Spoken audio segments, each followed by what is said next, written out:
Casey Gollan and Victoria Sobel are artists based in New York who have been hung up on one thing for 6 years. Recent projects with many long-term collaborators include teaching a multi-year studio art class examining the Cooper Union, designing a book on Nordic LARP, throwing a real estate redevelopment-themed block party, and hosting a month-long community residency. They are participants in the 2017 Whitney Biennial and 2015 through 17 fellows at the Vera List Center for Art and Politics at the New School. So, welcome.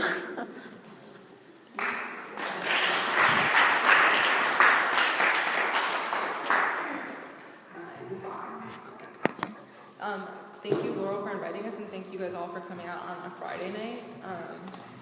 to hear us kind of, we'll be negotiating between you during this. If you didn't already pick one up, before you go, we did throw together a little publication that has some of the readings for Laurel's classes, as well as a couple of other associated readings that we thought might work well with some of the stuff that we are going to try and talk about tonight. And I actually thought part of, Casey and I have been workshopping a couple of different talks and presentations over the past few years. And like Laura mentioned with a number of our collaborators, I think they're ordering some Thai food right now, but I'm going to shout them out when they come in,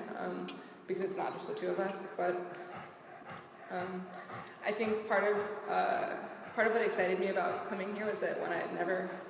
been to the Yale campus, and two, that we've never been asked to speak to a group that's working in the field of interactive design, and I thought that was actually a really interesting entry point that we're not often asked to speak to, as people who are often asked to speak about arts and education or activism, but who are actually really interested in a lot of things that I think are really complementary to maybe the different fields of study that you guys are focusing on. So, Vic mentioned our different kinds of presentations, but lately we've been using this one that has just kind of like a smattering of everything, from basically the time that we met when we were students at Cooper Union, and then kind of going backwards to the history of the school, which I didn't know when I applied, and still basically we're like finding out new things about this historical institution all the time, to kind of things that we've been working on since we graduated and left school together and with our collaborators. And this is kind of like a work in progress, so we're always adding stuff. And I think we tried to think about like what is most resonant with this kind of group, but maybe we could start with just a little bit about Cooper really briefly. I'm not sure if people are like 100% familiar or something. If it's boring, we could stop. Right, and I think what we'll do is kind of, we talked about giving kind of a 30-minute overview of kind of a different, like you said, the smattering of projects, and they're basically non-linear, and then kind of opening up more to just talking, because I think we're a small enough group that we could break out of this format and kind of compare notes, because I think like what we're interested in talking to all of you about is kind of the theme of tonight's talk being like down with telecommunication, long live communication, and kind of the struggles in this particular moment with like reproduction of imagery, language, whether it be technological, tool-based, or ideological. And I think so that's kind of, I think on the broader level, that's what a lot of our work is addressing, though we've chosen to kind of really focus that in through the lens of an ongoing interrogation of the Cooper Union. And I guess one thing is also, like you mentioned, we use this Prezi a lot. I think it's kind of, I'd be curious to know if and what other kinds of presentation tools all of you use, because it's not been ideal, and I think for the type of non-linear work that we've been trying to weave together, I've seen a lot. We've gone through a lot of different tools and platforms over the years, and I think like this is the perfect kind of like audience to kind of like duke that out over. Cool. So yeah, I don't know, just basically if you've ever heard of Cooper Union, but it's a college today for art, architecture, and engineering in Manhattan, in the East Village. And it was founded in 1859 by Peter Cooper, who was a person who came from a family that had a lot of debt, and he sort of rose the ranks in New York to become someone who is super inextricably linked with like New York City infrastructure, politics, and kind of civics. And he never learned to read and write. He, yeah, but he really believed in education, and he amassed this gigantic fortune through a lot of different inventions.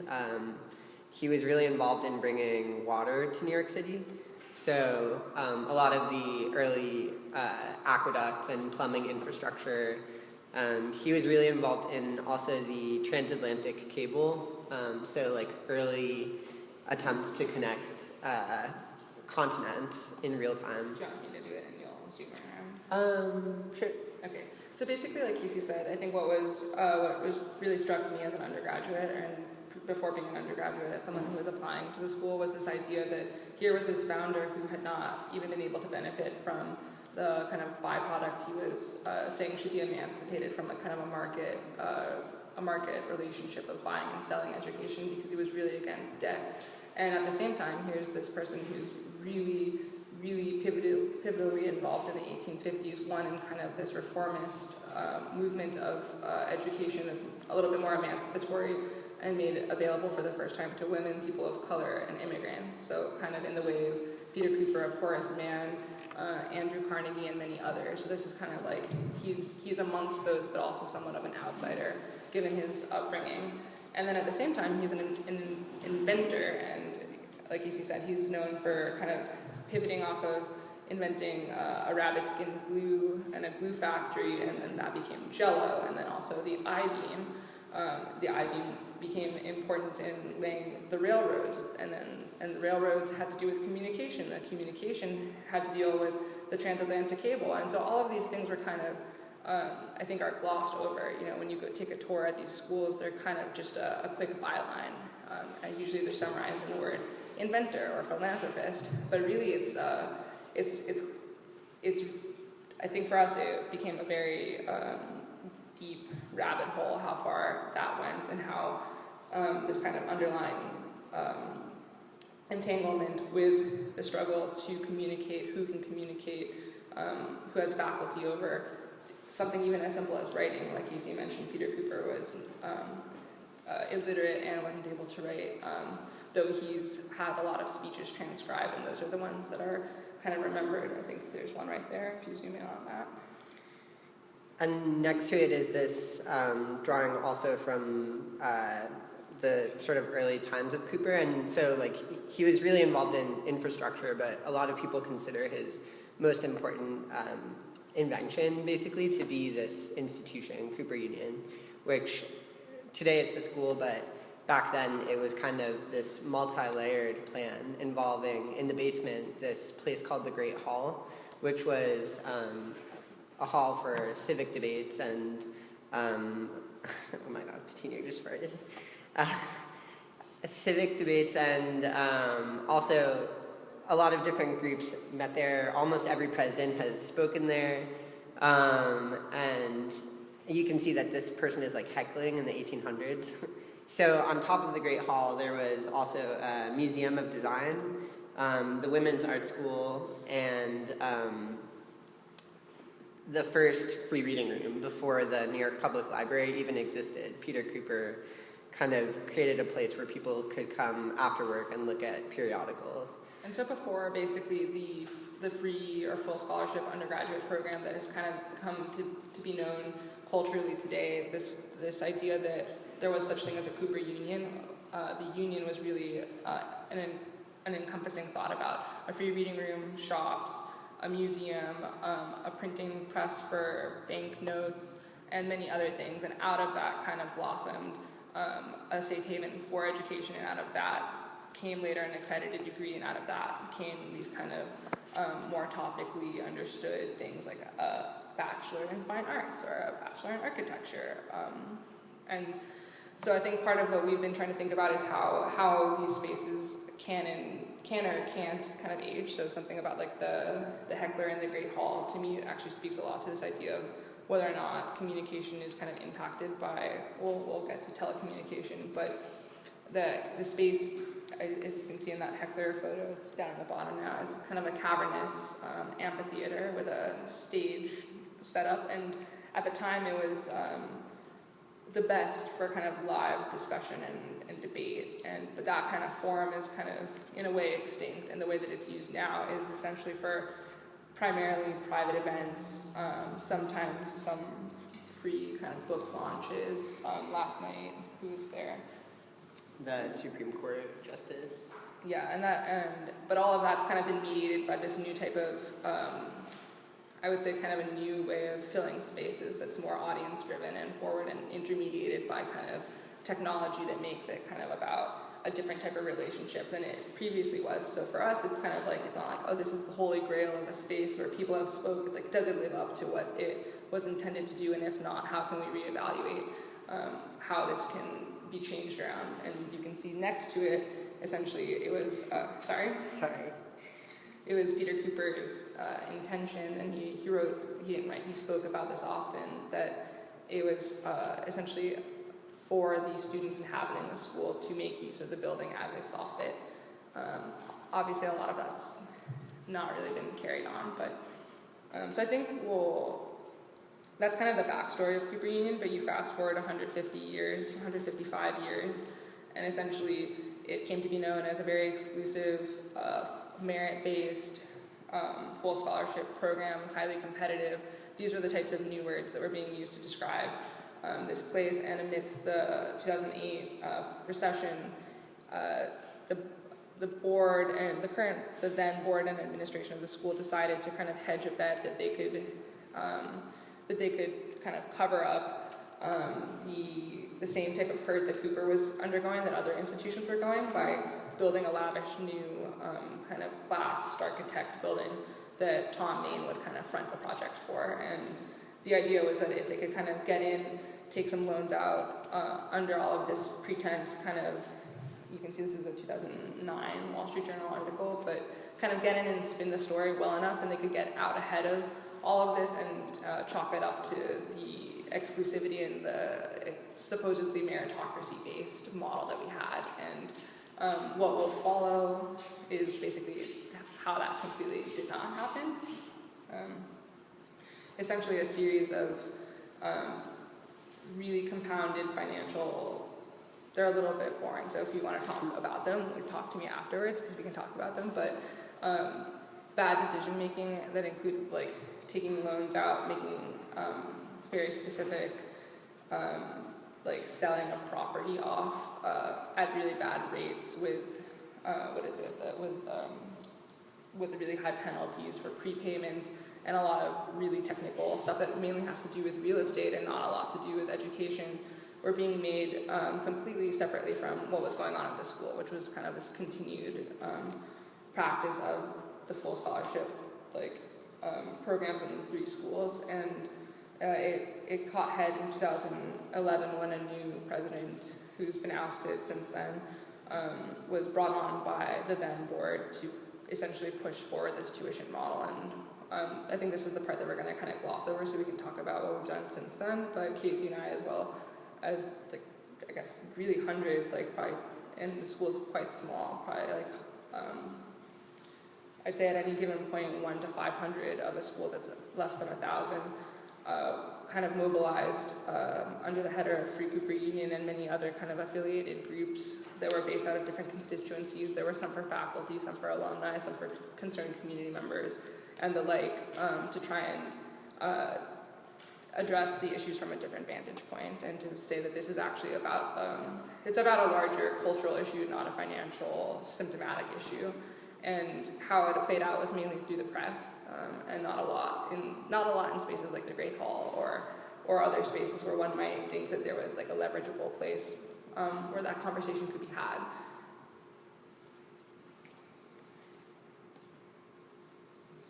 And so I don't know if you have any of the pictures of the protests, but the protests are kind of perhaps what's the best known from those moments. We kind of don't put as much in there, but it was there were essentially a series of occupations The occupations ended in threats of arrest, physical harm, guns being brought on campus. All of this is a little different contextually in 2011, 12, and 13 than it is now. I think a lot of what's happened since Occupy Wall Street, Black Lives Matter, and a lot of other things has seen a lot of change in the way that campuses and security and different groups handle these situations on campuses. But at the time, it was a pretty escalated few years at the school that I think kind of stand out markedly from even what it's kind of settled down into now. But all of that is to say that the final 2-month, 65-day occupation of the president's office resulted in kind of the ousting of the then president, which was very significant, and it also kind of ushered in this new moment of extended negotiation and kind of compromise that started with the facilitation of a community working group that was tasked to assess whether or not it would be viable to return the school to free without having to charge. So the decision to charge had been made, but no students had been charged, and there was kind of this idea that there's something really palpable about that moment, that there's a decision that can be overturned rather than a financial transaction that has to be undone. And so within that window, constituents from the board, the administration, the faculty, the staff, the students, and the alumni met, though in a very mitigated and ultimately sabotaged way, to come up with a plan and a framework for how the school could maintain and not charge tuition to an incoming class, and all the while the board was taking out an additional loan that would ensure that indeed they would have to begin to charge tuition starting in 2014, and that essentially came to pass. That's a clip from a documentary that kind of was a snapshot of higher education in 2011 called Ivory Tower. I think it's good to revisit. I think it feels very far for me from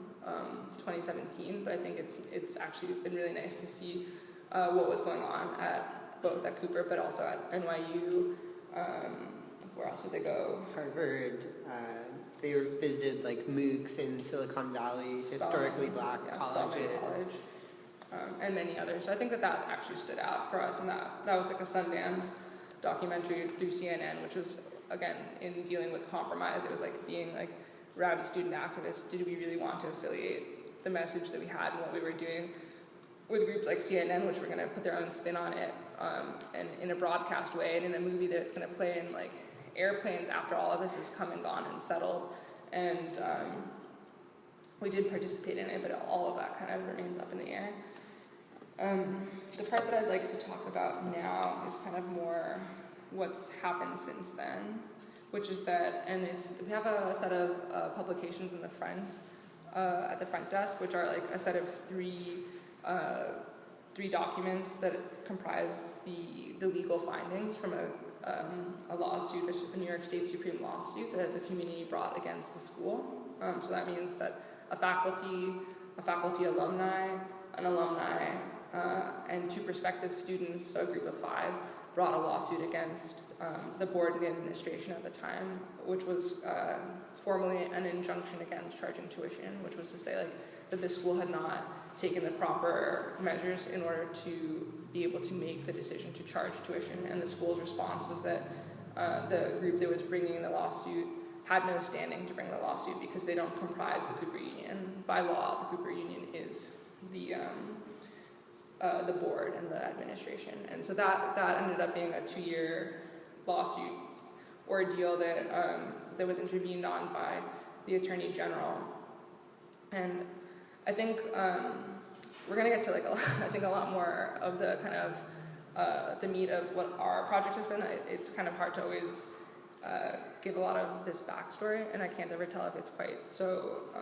important to know those things, but I think part of what we're dealing with is this intense baggage of history and this kind of presentness of an indeterminable situation, where there are formal stakes, there's formal statuses on what's been going on, and then there's people like us, which are BFA graduates of a program that are continuing to kind of grapple with what it means to not leave a place and to be very up to date on all of these things, but to not necessarily be dealing with them so directly. So that's kind of the end of the recap, is that the school does charge half tuition. We have 10 years to get back to free. A lot of people, as you can imagine, the community was very divided by all of what happened, and many remain completely alienated by the goings on, and many are interested in getting back to what we thought we were trying to do, which was maintain the school. But I think as artists, it raises a lot of questions about like how this all played out, and I think that's why we tend to kind of languish on these recaps. But just to zoom back out,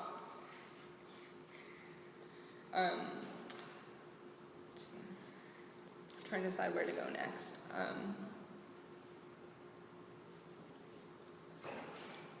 think that I'd like to talk about briefly a kind of fascination that we've had with the brownstone exterior of the building. And so kind of talking again about how Cooper Union was built in the 1800s, like I think, and we talked a little bit about the infrastructure that Peter Cooper was involved in. We started to find a lot of poetic resonances with this idea that on one hand there was a lot of infrastructural changes in terms of communications and waterways and flushing toilets and electricity, but at the same time there was kind of this moment in the 1800s where the city was made out of wood and kept catching on fire, and there was also this influx of immigrants, and there was also this mine in Connecticut that had this really soft stone, and so all of a sudden there was this kind of like synchronicity of materials, and not based on aesthetics, but this synchronicity of materials and circumstance, and incentive to start hauling by water brownstone to the city. And so Cooper was one of the early kind of like full in the round large skyscraper type institutions to kind of have this wrought iron interior and brownstone exterior, and the brownstone would later be would take off as kind of cheap material that one could make like row houses and whatnot with that wouldn't burn down, but then would come by nature of some of the institutions that had adopted brownstone to be coveted for its aesthetic, even though it's not a very good strong or sturdy building material. And we found out actually at the time that at the same time that the New York Times was running stories about how this was the end of an era for free education at Cooper Union, it was also the end of an era of brownstone in Connecticut, because actually the brownstone quarry had been overmined. And so then that kind of got us thinking a lot about resource extraction and how desire is manufactured through those kinds of intentional and unintentional processes. And I don't know if you want to talk about the water park. Yeah, I guess this photo is of the interior of the school, which in the 70s it was gutted, and basically like at the center of this photo is a round elevator shaft, and the school was built before elevators actually existed, but kind of speculatively an elevator shaft was like put in. And it was empty for a long time, and then once elevators were invented, they actually they weren't round. So at first they put kind of a square elevator into this round shaft, and then now there is like a round elevator that they had to, I guess, custom make. But I think it's interesting, like there is that kind of speculative idea that you could like leave a place for something that doesn't exist, but also that like the entirety of the school in the 70s could just be gutted and turned into something else. And I think one of the things about like working with Cooper Union and hanging on there is that like at most schools, I feel like you're supposed to kind of cycle out every 4 years or every 2 years, and over 150 years, it's like I feel like this building has kind of persisted, but nothing means the same thing. Like, for education to be free doesn't even, like, to who and at kind of, I mean, even the way that students kind of go into college, like, in the first classes of Cooper, they came kind of from New York working class, so they were melodeon makers and pen makers. And now there's kind of like people coming from suburban high schools like straight into Cooper. So the world has kind of changed around it. But basically, it kind of felt like this weird parallel to the quarry, because we found out that after the quarry closed, it had actually flooded, which made it kind of unprofitable to keep like mining it, because they would have had to like dredge this quarry indefinitely. So now it's kind of a children's water park, and yeah, I think a lot of what we think about is the way that these sites are kind of repurposed through time, and the meanings kind of change around them. Like, even in these photos, like, if you look back at the historical archives of things like the quarry, it used to be like a really gruff, like, work site. Like, there was, like, miners, and, like, it was kind of a... It was a dangerous place where actually a lot of people died in trying to, like, cube up. Like, you can see, like, the shape of the stone, though it's soft, is actually still a very dangerous thing. I think now we're going to kind of pivot into kind of how that plays out in like a visual like space for us, which was that we began to think about the space of the building as itself a quarry, and the absence of the mission, and the absence of the actual quarry as this idea of like an anti-quarry, and that when you like defund something that's meant to be free, or when you use all of a resource that's limited, then those become kind of anti-quarries for what once existed. And so without really being solicited, we kind of decided with a large group of people to kind of redesign the terrible Cooper logo that was kind of rebranded around the time that the school was beginning to try and charge tuition, which is, I don't even think we have it here because we basically hate it, but it's like this kind of Google colored box kite, and it has nothing to do with kind of the Cooper identity. But we kind of took this idea of the quarry and the anti-quarry, the space and the absence of a space, and kind of began to apply it. I don't know if you can zoom in on that. To that same kind of rubric of the box kite, and then even began to incorporate the idea that on top of being quarries and anti-quarries, we ourselves are kind of just the reflections of what we see. So the park, the quarry and the water park, and so that kind of brought in this visual language of kind of a waviness, and I think you'll see that kind of recurring through a lot of our work, a kind of like a ripple or an insistence on a second or third or fourth order, depending on what's called for, and that kind of that project to kind of redefine the logo has kind of taken off in like an underground way, and it's like kind of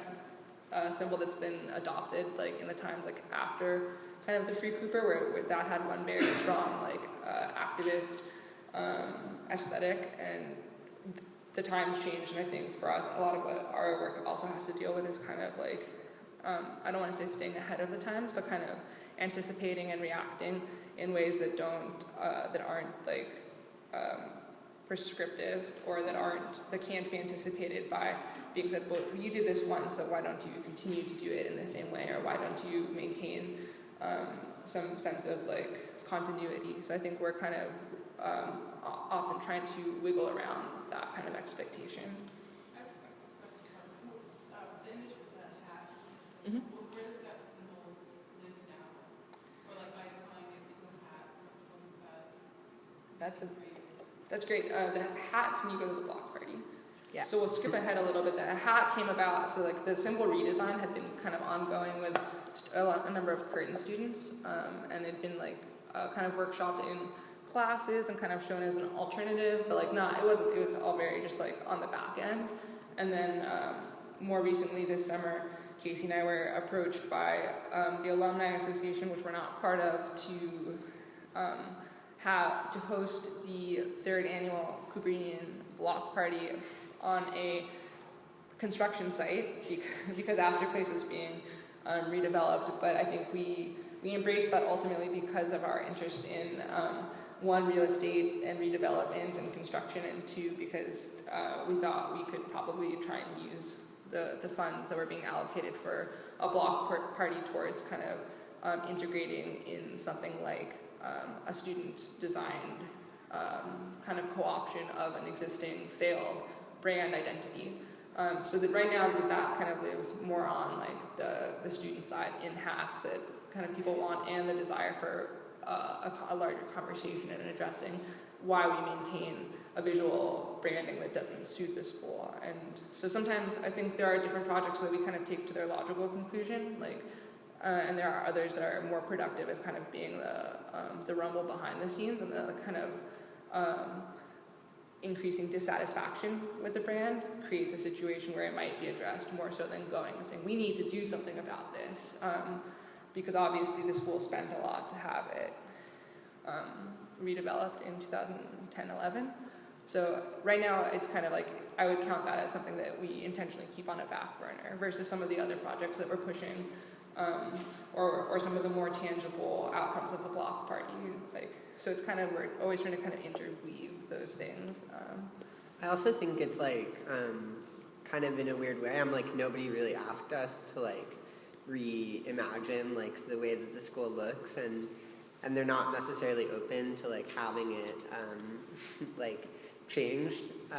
So it kind of is in a weird way just something for yourself to say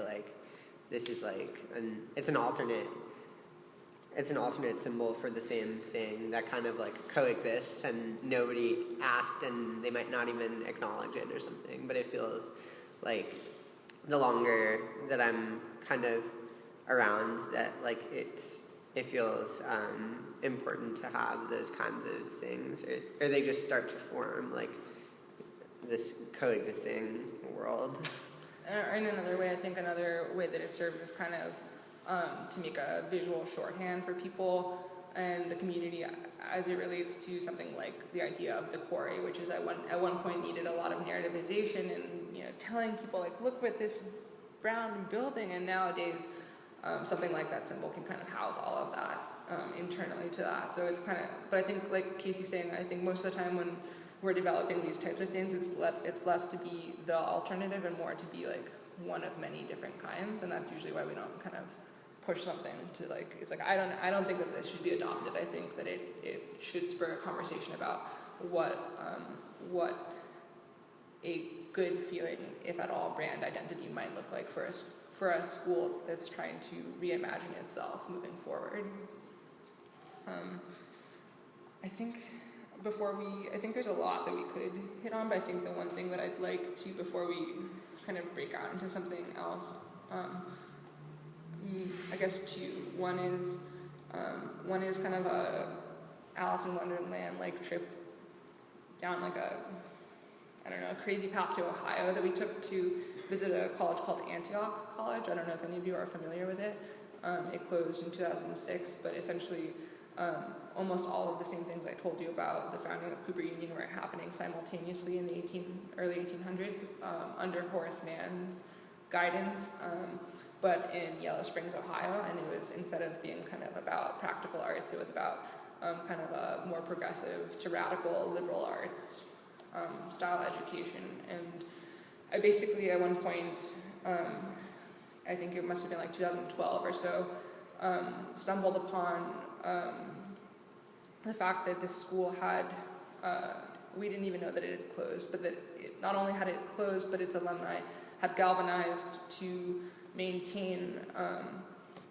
their studies during the closure of the school, and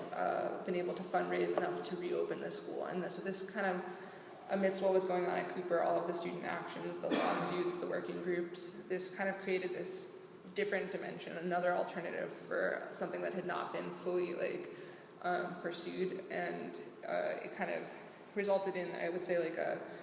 from 2012 to now, a kind of deep dream of a literal alternate reality in which a school is founded at the same time, met many similar financial hardships, but took a radically different path. And it turned out that all of what we had read in the New York Times and all of what we were able to see from a kind of 4-year lag perspective and not knowing anyone there was basically completely wrong. And it took 2 15-hour road trips with a number of current students and Petunia to kind of figure out what had actually happened and what was actually happening with the community. And it turned out that establishing that contact between the two places worked as an anchor to actually create a longer lasting resonance between like kind of the ebbs and flows of both of these places and what was trying to be done versus how it's being portrayed. The short version is that it turns out that the school was closed by its administration because they found, rather than teaching radical undergrads in liberal arts, they could fund a kind of certificate program that was much more producing a lot more profits for them. So they basically closed the college down in favor of Antioch University, broke all the faculty's contracts, and expunged the students midway through their time at the school. And this affected many, and the entire community. And you can see so they were founded in 1852. And so what we found out was that actually a group of faculty that had been there for decades and a group of the students that were supposed to leave continued to meet in cafes and garages and eventually kind of secured a loft-like space where they could continue doing their studies at the same rigorous level that they were doing while they were in their classes, and they called this effort Nonstop Antioch. They had to drop the Antioch because the school threatened to sue them, so they just became the Nonstop Liberal Arts Institute. And essentially they were kind of trying to keep on this lifeblood and this lifeblood of the school that like maintained a very specific set of governances and studies, while in parallel to a lawsuit that their community was bringing to try and reopen the school and buy back board seats. The community was able to reopen the school, and for reasons that have really still yet to be fully explained or understood, they did not reincorporate the old faculty or the students that had been operating in this like intermission period. But the spirit of that nonstop kind of really spoke to us about this kind of like durational maintenance type relationship that you can have with a place and an idea, and how undeterred all of those individuals and their kind of collective formation was to even not being re-included in this new Antioch. And maybe we'll kind of end by showing like a video from the commencement of one of those students. And but before we end, we did I think this is probably where we can take it back to the present day. Coming off the heels of those two road trips, we felt compelled to kind of reiterate a non-stopness that related to what we were doing in the city in our own context. So we kind of launched this non-stop Cooper in the old St. Mark's bookshop space. If any of you know it, it's right on 3rd and St. Mark's, and it was one of the casualties of the tuition crisis because the board decided to oust St. Mark's Books, not because they had a tenant to follow up, but just because they wanted to throw their weight around and say that they're the landlords of this space, and they can do with it what they want. So they kicked out a community bookshop and left it empty essentially for 2 years. We were able to get kind of control and access to the space without like guards or any real regulation for the school for over a month, and that's kind of where the results of the lawsuit unfolded. It's where things like potlucks and unstructured learning and classes and meetings with boards of trustee members and a lot of other things that kind of are unanticipated forms, I think, that kind of fall on the periphery of what one might think you do at a school or how one might learn kind of took place in that space. And I think it's best summed up by the empty window. We were asked to basically leave at some point, like our time was kind of up, and we thought, oh, maybe it's because they have someone to fill the space, but it turns out that it's still empty. But this picture kind of stands as kind of a memorialization, again with kind of that wavy dreamlike text treatment to it. And we could also talk about it after this, but essentially based on this picture and knowing a little bit about kind of where we've been meandering for years, Casey and I were invited to participate in this year's Whitney Biennial. And I don't know if we have a picture in here of it, but we basically chose to do an installation on a set of windows with our friends and our collaborators who are also students in a class that we're teaching, a studio class that we co-teach with Waleed Rod, which is essentially kind of a co-option of a open studio class that's being refocused as kind of reflecting on one's practice as it relates to the school. And something that we couldn't have possibly anticipated was that our deep meditations on all this kind of resource extraction, communications, like infrastructure, the form of the Cooper windows would actually come to be loved universally by like models. They're almost exclusively the ones who take photos in front of it. But I think that kind of, I skipped around a lot of things, but I think that kind of takes you through like a tasting menu of the different types of things. But yeah, I think rather than ramble on, it would be cool to kind of open up and maybe talk about some of, I think yet again we've kind of skipped some of the ties to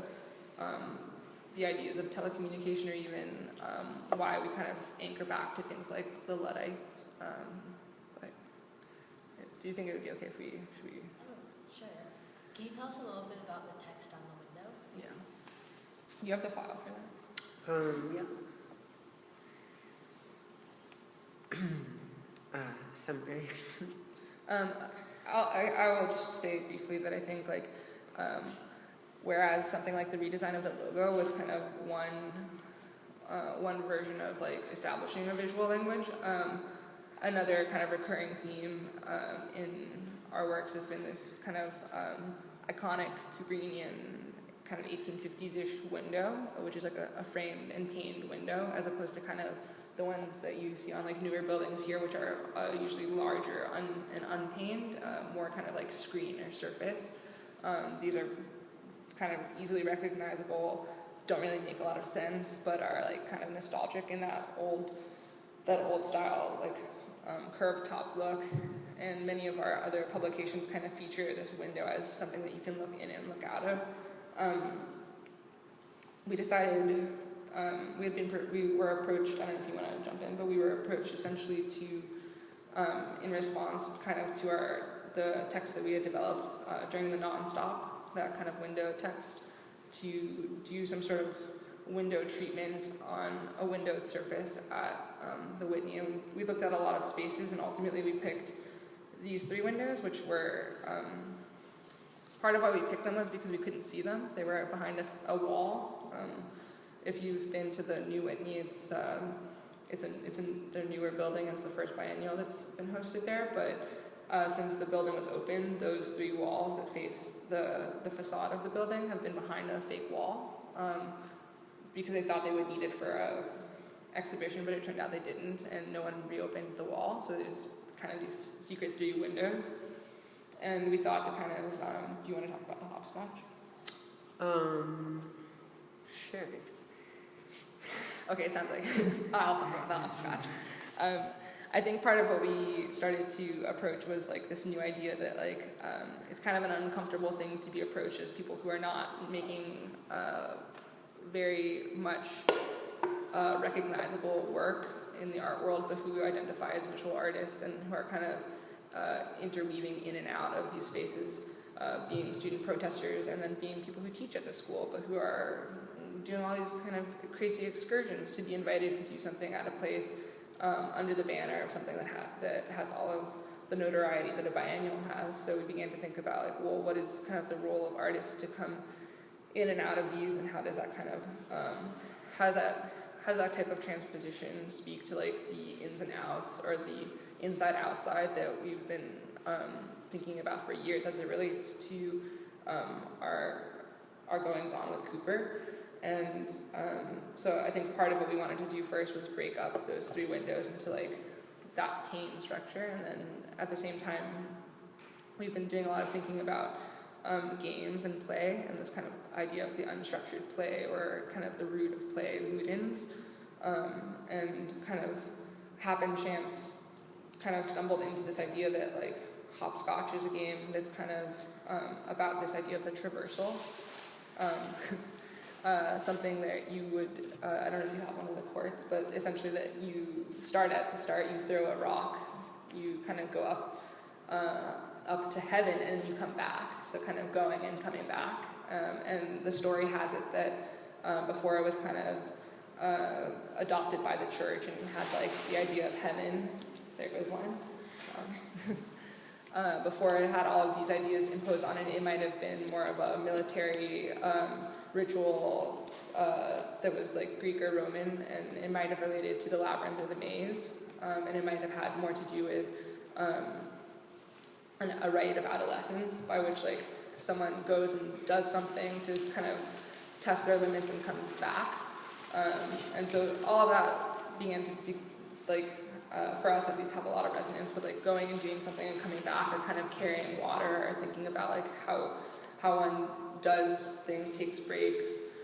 reaches the epitome of what you think your experience is going to be, and then kind of comes back down from that level. And so one panel is kind of a provocation. It says, "Under the sidewalk ants," which we also didn't talk about in this talk, but it's kind of this newer fascination with kind of this idea that kind of below, unlike the original, under the cobblestones, the beach, which is, I think, was a much more active provocation in that time. Like, I think what we were trying to impose now is kind of a question as to like whether or not that's a good thing, but that there's kind of this crawling that is a different type of comfort and discomfort at the same time, familiar discomfort, and then the middle panel is a hopscotch court, and the farthest right, I don't know if you have just the window that has it, the farthest right is another type of nonlinear piece that is pretty emblematic of the type of writing that we've been doing when we're not doing kind of the more straightforward stuff. Okay, we don't have it yet in our prezi, but we'll add it in. It's still too recent, but essentially this is a piece that's really densely packed with a lot of text that one could read and traverse how they want, and it kind of tells a different. It kind of addresses many of the different things we've talked about tonight, but not in the language of Cooper or this or that, but more in terms of dealing with windows and screens and ladders and ants and kind of a new type of language that we're trying to workshop that kind of, I think, might be a little easier than telling everyone about 165 years of an ongoing project.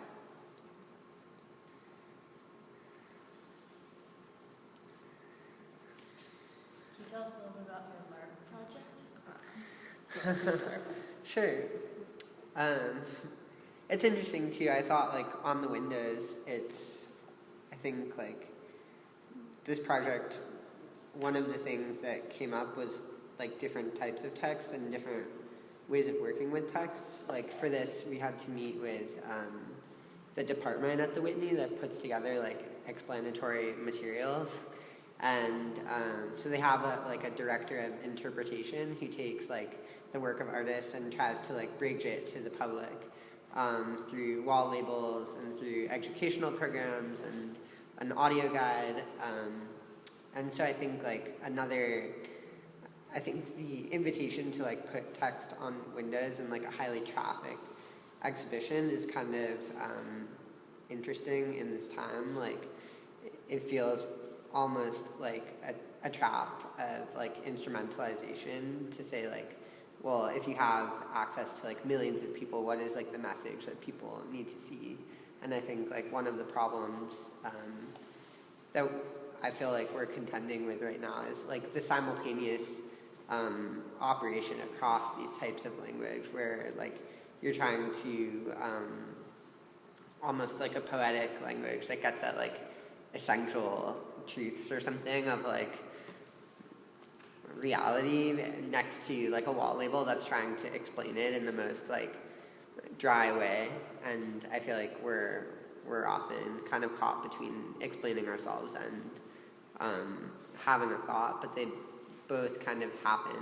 on this plane of language. So yeah, another I guess, project. We didn't really go into it, but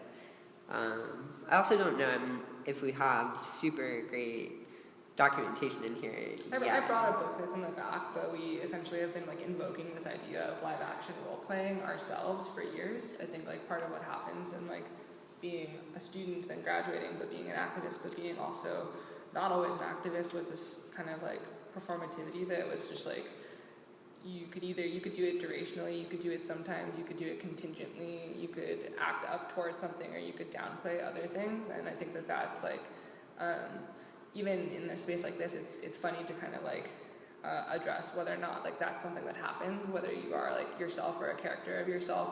or and as time passes, you know, I could say more comfortably that yeah, in a working group setting, I had to like fake an understanding of a bunch of stuff until I actually had an understanding. But at the time,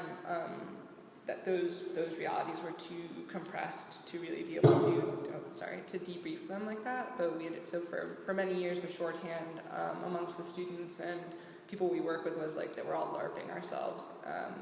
but none of us are LARPers, like in the way of the American LARP tradition. And I think eventually we were like, we need to find our LARP community. And it turned out that our LARP community is like a Nordic LARP community, and we got in touch with them about a year ago, and it turns out that they're I don't know how to describe them, a community comprised of people from really four countries, 4 Scandinavian countries, but also anyone who self-identifies with the Nordic LARP tradition that kind of has existed for 25 plus years, but formally through a conference, a rotating conference for 20 years. And we found that they were trying to do this 20th annual conference on Nordic LARP, where the theme was looking back and looking forward at their experience as a community and as a community that holds a conference. And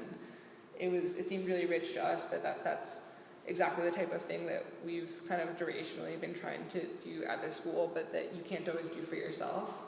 So we kind of embedded within the Nordic LARP book publication aspect of that community. None of them are bookmakers. We're also not necessarily, we work with publication, but we're also not really bookmakers, to kind of put together this something for them and with them. And I don't know if we have more in there, but that was a really rich project, and I think a lot of the ideas that we were trying to work through for the Whitney actually live in that publication. I do have a copy that's in the back, but and actually there's one of the essays in this book is about the idea of the chorus in Greek tragedies is in this book that comes is a dissertation that someone wrote, and an excerpt of it, an abstract of it, is in this book. But it turns out that book was a kind of a consolidation of 53 writers thinking about the past, the present, and the future of the LARP tradition, and how it kind of how it's bringing together design, art, immersive theater, and a number of things that are completely indescribable, and how to be the caretakers and shepherds and stewards of something that's largely misunderstood by mainstream culture, and when it's not misunderstood, it's appropriated or co-opted by like Disney and Harry Potter. And so I think in a way that's probably unexpected, a lot of what they're going through as a group that's been together for 20 years addresses this idea of like how people come to terms with kind of not just technology, but kind of like duration technology platforms, and how that's shaped and not shaped them. And they're having very interesting conversations, self-documenting the whole thing kind of aside from everything. It's called, is it Nutepunkt. Yeah, it's called Nutepunkt. And the next one's in Sweden. They're very nice. If you want to go, like, it is good to go as a first timer, as someone who hasn't even LARPed. Like, they're very inviting. Did you go through any of the? Did they do any LARPs at the conference? They do. We could do a whole talk on LARPs. It's so interesting. They do the LARP conference houses some small kind of one-day, few-hour LARPs, but most of these people in their respective communities are organizers of kind of a full-scale LARP, which are things that can take from one day to like a week or so. So the ones that are kind of rolled out during the New to Punk conference are like trials, working through narrative, conceits, workshopping stuff. I think we were kind of more on the back end because we were auditing like a lot more of the, we were trying to audit a lot more of the talks about the people who were trying to document and organize the conferences, but they do have like short LARPs. And we got into a deep spiral with the book crew about whether or not we were all LARPing as a design crew under a deadline and a budget pressure. Could you speak more to telecommunications? Yeah. We didn't, it also doesn't fit into the, we don't have it in here yet, but, and we've evoked this idea of King Lud a lot, but I think one of the underlying concerns that I've been noticing a lot of our work keeps circling back to are these kind of industrializing moments, and whether they kind of, I think for me a lot of times it anchors with that first insinuation that there was such a loom breaker, or that a loom is really a prototype of a computer, or that a computer is a type of way of talking, or a type of programming in a language. And so we've kind of been sifting through this idea, like, and part of the reason that this idea of like the Luddites, or even this insinuation that there should be someone like a King Lud is so great, is that I think it kind of destabilizes whether or not such a figure existed, and what the intentions of an individual or a people frustrated with what's going on, and how that kind of plays out, and whether or not that was an early form of like monkey wrenching that kind of spirals out into like Earth Liberation Front, or whether it was actually a person, or whether it was like a knowing action or not. So I think kind of our early fascinations deal with more of that kind of one mythology of the Luddites, and to the kind of absence of a real figure, which I think also kind of resonates to me, kind of dealing with a lot of institutions, especially ones that have kind of founder cults, or people that are kind of central to their formation, like whether or not these people exist and whether or not their lives have been fictionalized or hyper-documented comes to kind of, in my experience, be one and the same thing. So like intense documentation, factual documentation can be really the same thing as like the absence of someone completely. And then I think where I'd like to start to take our interest in the telecommunications has to do with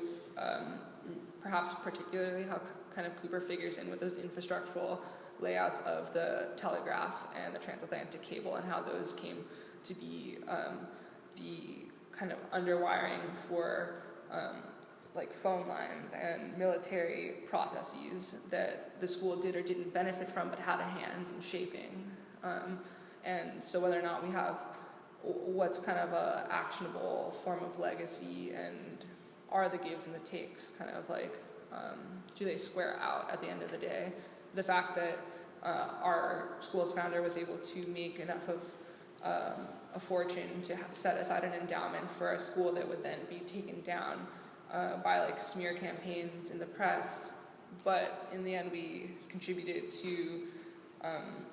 things that would allow for skyscrapers to be built, and like what's it called, server farms under the ocean. I think like those are things where like people might not want to tie them together, and I think for us we're like trying to bring in the inconvenience of like how those initial acts play out, and not just the fact that he invented Jell-O kind of stuff. I think, I mean, historically, like one of the things that I didn't know until recently that I heard from someone who is a professor at Cooper was saying that like the telegraph kind of spawned like the UN, because like the moment that all of these countries were connected in real time, they kind of had to figure out like what it means to be able to communicate at that speed and at that scale. So originally there was like, this is just, also I feel like it's so hard to talk about like technology for me and to not have like a thesis,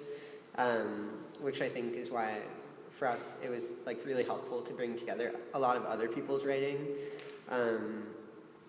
rather than kind of like walk through some point by point. But I think like for me it comes from the experience of like the way these things play out like in online and across communities. Like even at that LARP convention, they had basically a whole track dealing with the way that they address conflict internally. And I think like through something like having an annual book where they debate like theory of LARP and they like produce annual documentation of what's happening in the field,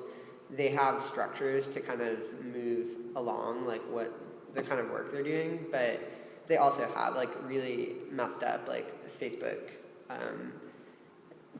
just threads like that drive people crazy and drive people out, and I think like right now it reminded me of something Vic was saying about the Great Hall, is that like I feel a little bit adrift in terms of like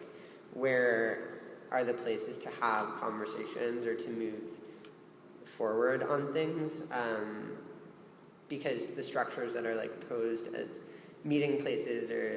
or conversation platforms or something have like they basically like make things worse as far as I can tell. And also it is interesting to see that like spaces like a Great Hall or something they don't seem to be used for the same purpose anymore. Like they've kind of been turned into like entertainment or yeah. So, and I think same at Antioch too, like, and I'm sure here, I'm like basically anywhere, it's this question for me of like how people are kind of communicating, and yeah, I think it's playing out against those things. I think one of the last things that I think one of our ongoing projects or challenges is to kind of like anchor back to what I'm trying to single out as a couple of specific industrializing moments, and a lot of them have to deal with advances in communication, and then more broadly now I think almost everything falls under telecommunication. But to kind of anchor back a lot of those kind of narrative threads that we've been talking about to those specifically, and the one that one of our students actually just brought to class the other day was this story I had never heard about, Peter Cooper's glue factory. So he had like this glue factory, and it was one of the first like industrialized factories that was in the city, and it and glue at the time came and still does come from like horse bones, and so it created this monstrous multi-acre space amidst this kind of living like the living population of people, and the runoff was essentially like toxic, right? And so that here you have this kind of the duality of like all the good that was coming out from it, and also this like moment where this guy was able to exploit the first scalable manufacturing processes that would allow for many others to kind of happen. And once it became inconvenient enough to be removed from like the central Manhattan area, it just kind of goes further, and then well, where does it go? It went to Jersey, like kind of where do you hide these kind of infrastructural conceits and exploits, but it's also spawned a lot of really funny stories about how there was so much runoff that the East River became hard enough you could stand on because there was so much glue and gelatin in the water, and that the smell from the carcasses was like strong enough that people would like float away, and these became like kind of common like tales that people would tell. So I'm like, this to us, I think like that's kind of like the space with the language and the story and the thing that really happened versus like how people remember it becomes like really like provocative. I guess I'm wondering if you feel like you're I have this kind of impression that one of the difficulties you must face is that translating kind of research and ideas from more of an activist sounding position into a kind of art context point Ned Ludd as someone who is very hard to explain to someone who's only ever heard the word Luddite as a definition that means anti-technology, but then at the same time is this really complicated character that I'm sure you'd like to unpack and kind of present. But then I feel like it must be very difficult, or I guess I'm just curious if you come up against these kind of blocks, or how you kind of consider your transitioning, or what you have to do inside of that movement. If that makes sense. I think it's a really good observation. I like to think for this kind of long development of stuff that we've been accruing, I think the writing's on the wall maybe more so, but I like to think that part of why we challenge ourselves to talk about it under the context of the Ned Luddite telecommunication slant was that I think it's I don't want to say universal, but I think it's applicable to everyone. And so I think whereas in the past we have done the opposite, which is to omit that that's what we're actually interested in, and kind of come to things from the space of being asked to speak to moments of activism or incisive need for action or pedagogy or education, but then coming to those forums with essays about technology and trying to be this is what we could recenter this conversation around. They are in conflict, and I think part of the challenge today, not just for us, but in general, is to kind of figure out kind of a new way of talking about those things, and a new kind of,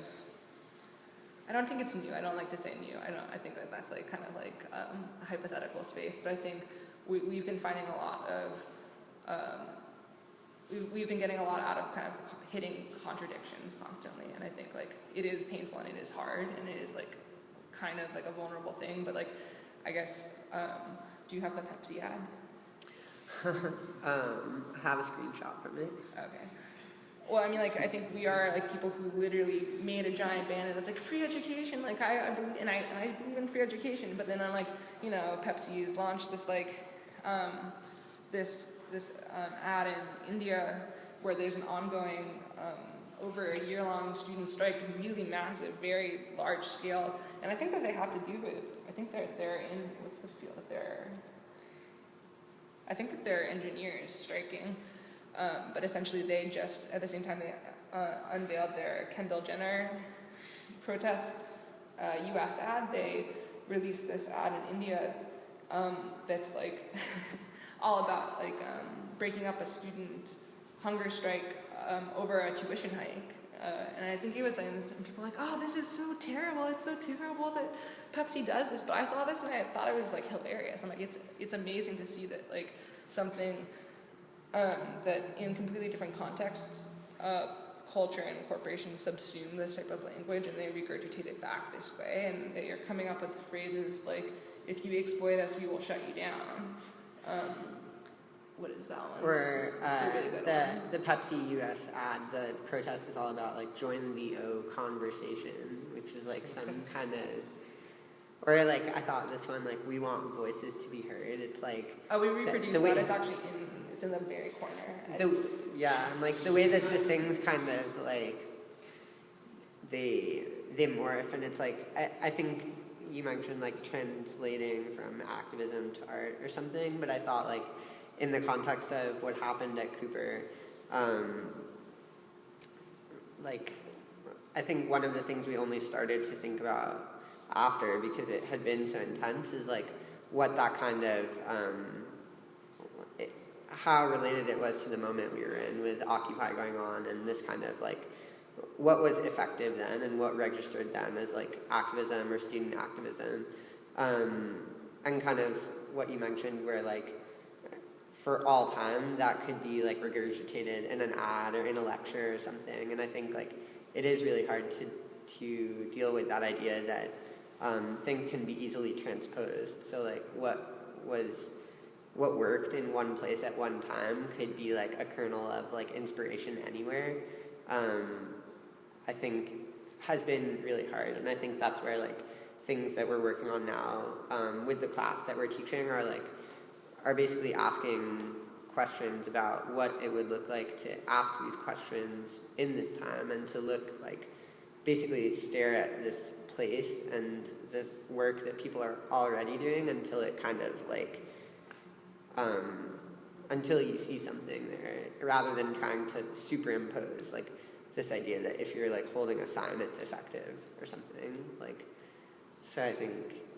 yeah. And there's a really good, one of Laurel's assigned readings was the Dan Michelson, and it was talking about how design and interface for platforms can look like a rabbit or a duck, and I think like, I thought about how like that's kind of like a classic kind of optical conceit, but and funnily we've been kind of dealing with this kind of Necker cube style logo and the rebranding that we were suggesting, but I kind of last night quickly painted these ones up on these are stills from the GIF of the bistable spinning woman. That's like, it's a GIF, and if you, depending on how you look at it, it's actually really difficult to tell which way she's spinning. But I think like rather than kind of duck or rabbit kind of things, I feel really kind of moved by if duck or rabbit is kind of a first or second order kind of multi-bi or multi-stable, are kind of third or fourth or 10th order versions of that kind of ask or get at an even deeper level of that kind of like otherwise binary, by adding an element like time to like, is it this or that? And then it's like, is it this or that across time? And maybe some other time when we bring one of our other collaborators, I think that actually relates a lot to one of our friends has been, as an artist, deeply kind of trying to study developments in like quantum physics and how it relates to all that's been going on and how that's been playing out. And I think that that's kind of one of those forthcoming industrializing moments that I was kind of, that to me relates to the telecommunication. So we could talk about communication, or we could talk about impending like quantum computers as a forthcoming industrializing moment. Ahead of time, before it comes, as opposed to kind of like after the fact, retroactively, the way we've been kind of piecing things together, so that there becomes kind of this present-future tension instead of kind of a lot of what we've done over the years, which is a lot of looking back.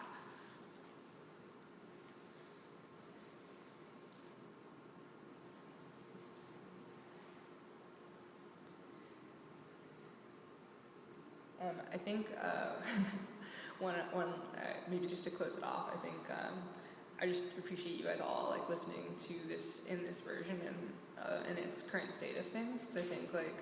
in other situations there does usually feel to be more pressure to kind of deliver on an idea versus like to come talk to people about where you're at. And I think like this has been, I think like kind of having more of a peer-to-peer environment versus like a lot of the other kind of